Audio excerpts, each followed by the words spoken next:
Hello friends, कैसे हो आप लोग। कक्षा 10 इंग्लिश सेकंड लैंग्वेज का छठा unit I love you teacher, इसका पहला सेशन हमने देख लिया, जिसमें पाठ की मुख्य स्टोरी लाइन क्या है उसकी थोड़ी बहुत डिटेल भी मैंने आपको दी। अब हम आगे बढ़ते हैं। इसके पहले जिन्होंने चैनल को सब्सक्राइब नहीं किया है वो चैनल को सब्सक्राइब कर लो और प्ले लिस्ट सेक्शन में जाकर गुजराती माध्यम का जो सामाजिक विज्ञान है उसका 1 से 21 चैप्टर के वीडियो अपलोड हो चुके हैं। विज्ञान का भी प्रथम सेमेस्टर कंप्लीटली अपलोड हो चुका है और इंग्लिश सब्जेक्ट का हमारा 1 से 5 यूनिट हिंदी मीडियम और 1 से 8 यूनिट गुजराती मीडियम इसकी वीडियोस अपलोड हो चुकी है। और अगस्त महीने में, यानी ये जो महीना अभी चल रहा है, इसमें हम अपनी चैनल पर एक क्विज कॉन्टेस्ट भी ला रहे हैं, जिसमें विजेता बनने वाले विद्यार्थी को जो सामाजिक विज्ञान और विज्ञान की जो किताब है, यानी जो आप वीडियो में वो रंगीन किताब देख रहे हो, उनमें से कोई एक किताब जो भी स्टॉक में हाजिर होगी वो फ्री ऑफ कॉस्ट गिफ्ट के रूप में आपको दी जाएगी। तो हम आप सभी से नम्र विनती करते हैं कि चैनल पर हर रविवार को दोपहर को 1 बजे ये वीडियो आएगी और इस वीडियो का मैक्सिमम आप जवाब देने की कोशिश करें और जवाब लिख करके आपको हमें व्हाट्सअप करने हैं। उसकी डिटेल नीचे जो टेलीग्राम ग्रुप की लिंक दी है उस टेलीग्राम ग्रुप के अंदर दी गई है, तो वो आप पहले एक बार ग्रुप ज्वाइन कर लें ताकि जो भी ये नोटिफिकेशन वगैरह है, नई नई डिटेल्स है, वो आपको मिलती रहे। तो हम आगे बढ़ते हैं। पिछले वीडियो में हमने देखा था कि जो हेलन केलर है वो छोटी ही उम्र में बहरी और अंधी हो जाती है, जिससे वो बोलना भी नहीं सीख पाती है। तो इसके चलते हेलन केलर के माता पिता एक मिस सुलिवान नाम की व्यक्ति उसको लेकर आते, जो उसको पढ़ना लिखना सिखाती है। अब हेलन ने जीवन में पहला जो शब्द लिखा था वो था डॉल। तो अब आगे बढ़ते हैं। Some days later, we were walking in our garden. कुछ दिनों बाद हम हमारे बगीचे में घूम रहे थे। Suddenly, my teacher put my hand under the water tap. अचानक ही मेरी शिक्षिका मिस सुलिवान, इन्होंने मेरा हाथ जो पानी का नल होता है उसके नीचे रख दिया। As the cool flow of water ran over one hand. इसका परिणाम क्या हुआ कि पानी की एक ठंडी धार वो मेरे हाथों पर गिर रही थी। She spelled WATER on my other palm. इन्होंने मेरे दूसरी हथेली के ऊपर WATER ऐसा एक स्पेलिंग लिखा। We played this game every day touching different objects. ये जो खेल था ये हम रोज खेल रहे थे। कैसे? तो अलग अलग वस्तुओं को स्पर्श करके हम ये खेल खेल रहे थे। अब हेलन के लिए ये खेल था, लेकिन सुलिवान के लिए ये बच्चे को सिखाने का एक रास्ता था, एक जरिया था कि बच्चे को कैसे सिखाया जाए। तो वो रोज नए नए जो पदार्थ थे जिनको जो हेलन केलर है वो जीवन में कई बार 7 साल की उम्र में भी वो उनको टच की है, लेकिन उसको पता नहीं है। जैसे वो पानी को तो छूती होगी खाने पीने के लिए, पर उसको पता नहीं था कि इसे पानी कहते हैं। खिलौने से भी खेली होगी, लेकिन पता नहीं था कि इसको डॉल यानी डिंगली कहते हैं। तो यहाँ पर ये जो खिलौने वगैरह का खेल है वो उसको खेल समझती है, लेकिन सुलिवान उसको सिखाने का प्रयत्न कर रही है।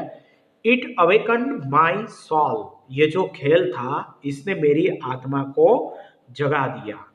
आई came to know that everything had a name.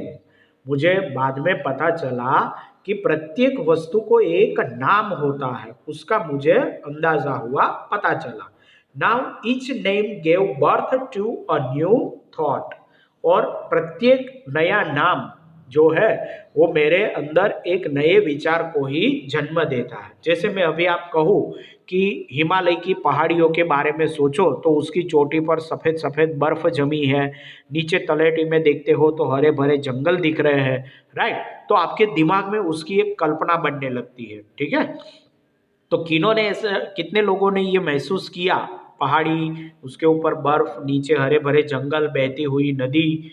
तो ये आप कमेंट करके मुझे ज़रूर बताइए कि मैंने ये महसूस किया, क्योंकि ये हमारे दिमाग की एक साइकोलॉजी है कि हम उसको तुरंत ही अपने दिमाग में बनाना शुरू कर देते हैं।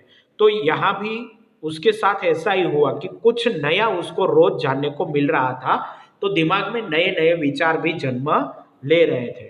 Every object I touched seemed to throb with life.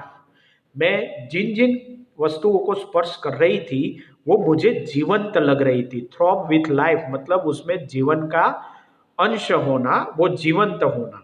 आहा, I was connected with the world through all the words. वो एक अंदर से सुखद आश्चर्य का अनुभव करती है कि अरे, सभी शब्दों के द्वारा मैं विश्व के संपर्क में आई थी। वो पहले भी विश्व के संपर्क में थी ही, लेकिन उसको पता नहीं था। तो मिस सुलीवान ने मध्यम रास्ता निकाला और विश्व और जो हेलन के अंदर का खालीपन था, दोनों के बीच का एक जोड़ने का माध्यम वो बने। Miss Sullivan used to take, sorry, Miss Sullivan used to take me to long walks every morning. Miss Sullivan रोज सुबह मुझे दूर तक घूमने के लिए ले जाते थे। I had a lot of question to ask. उसको पूछने के लिए मेरे पास बहुत सारे प्रश्न भी थे। I would write something on her palm and in turn she would talk into my palm as people talk into a baby's ear. वो कहती है कि मेरे पास जो प्रश्न थे मैं उसकी हथेली पर कुछ लिखती थी और बदले में वो भी जो छोटे बच्चों के कान में कुछ कहते हैं वैसे मेरी हथेली में भी लिखते थे। यानी हेलन जो है वो बोल नहीं सकती थी, सुलिवान बोल सकती थी, लेकिन वो सामने यानी हेलन जो थी वो बहरी थी, इसलिए वो भी बोलती नहीं थी। क्या करती थी, तो हथेली में लिखकर ही जवाब देती थी। इसका बहुत ही बड़ा भयंकर परिणाम आने वाला है, वो हम पाठ के अंत में देखेंगे कि इसका क्या परिणाम आने वाला है। ठीक है, तो यहाँ पर वो जैसे छोटे बच्चे के कान में कोई खुसफुसाता है और नए नए शब्द सिखाते हैं, वैसे हेलन की जो टीचर थी वो भी हेलन के साथ ऐसे ही पेश आ रही थी। My teacher satisfied my curiosity. Curiosity का मतलब क्या होता है, ईगरनेस टू नो, जानने की जिज्ञासा वृत्ति रखना। फ्रेंड्स, आप जो पढ़ाई या शिक्षण ले रहे हो स्कूल में, ऑनलाइन, जो भी, उसमें आपके पास भी ये गुण होना चाहिए, क्यूरियोसिटी। कोई घटना आपके आसपास घटी तो वो क्यों घटी, कैसे घटी, हम कभी उसको चमत्कार मान लेते हैं या तो कोई माता या भगवान का आशीर्वाद मान लेते हैं। हकीकत में ऐसा कुछ नहीं होता है। उसके पीछे का जो वैज्ञानिक कारण है या वजह है उसको जानने की आप कोशिश करो तो आपको बहुत कुछ जानने को मिलेगा। तो ऐसी ही जिज्ञासा वृत्ति यहाँ हेलन के अंदर थी और उसकी टीचर उसको संतोषित करने में कामयाब रहती है। Now everything around me was full of life, love and Joy. मेरे आसपास में जो कुछ भी था वो जीवन, प्रेम और आनंद से भरी हुई वस्तुएं लग रही थी। The second stage of learning was more difficult. जो हमारे शिक्षण का जो दूसरा हिस्सा था वो बहुत ही कठिन था, यानी हेलन को अब दूसरे स्टेज पर ले जाया गया। It was also based on the sense of touch. ये स्पर्शेंद्रिय के ऊपर आधारित था, यानी हम आंखें बंद करके उंगली से किसी वस्तु को टच करते हैं तो वो चिकनी है, खुरदुरी है, कैसी है, उसके आकार को हम महसूस करने की कोशिश करते हैं।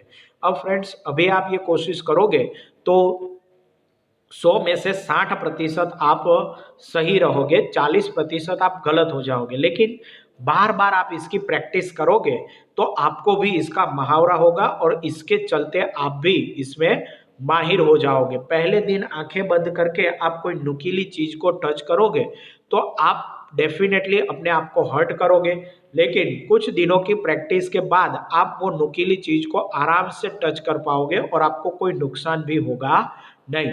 तो यहाँ पर उसके लिए भी ये दूसरा जो हिस्सा था, स्टेज था, वो शुरू हो रहा है। Miss Sullivan speak a word and ask me to touch her lips and throat. slowly learn to speak through the movement of the lips and the vibration in the throat. Throat यानी यहाँ पर गला। तो miss Sullivan अब क्या करती है कि एक शब्द बोलती है और हेलन को कहते हैं कि जब वो बोल रही है तब उसका होठ और उसके गले को धीरे से स्पर्श करे और होठ का जो हलन चलन होता है और गले में जो कंपन होता है उसको वो महसूस करे। When I uttered my first word, it gave me boundless delight. Uttered का मतलब होता है spoke, गुनगुनाना। जो बच्चा पहली बार बोलना शुरू करता है तो वो हल्का हल्का सा गुनगुनाता है, तो उसके लिए ये शब्द है। तो when I uttered my first word, मैं जब पहला शब्द बोली, मेरा पहला शब्द बोली, it gave me boundless delight. उसने मुझे अपरंपार आनंद दिया। Now I started talking in the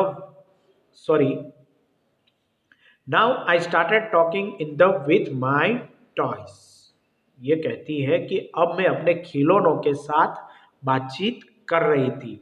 toys के अलावा stones, trees and birds in the garden. वो अपने बगीचे में जो पंछी होते थे, कुछ पत्थर वगैरह होते थे, पेड़ वगैरह होते थे, उनके साथ वो बोलना शुरू करती है। I felt amazed and delighted as my sister ran to me when I called her and my dog obeyed my commands. Amaze का मतलब है सरप्राइज, एस्टोनिश्ड, डिलाइट का मतलब है जॉय, प्लेजर।